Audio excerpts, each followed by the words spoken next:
কেমন আছো? আশা করছি ভালো আছো, ভালো থাকো। আমি আজ তোমাদেরকে আমার বাড়ির পাশেই একটা অনুষ্ঠানের ভিডিও দিচ্ছি। আজকে কোনো অ্যাক্টিং ভিডিও দিচ্ছি না।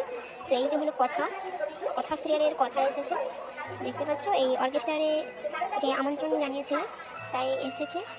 তো ভিডিওটা দেখো, তোমাদের কেমন লেগেছে বলবে। তো আজকে শুধু এই ভিডিওটাই তোমাদেরকে দিচ্ছি।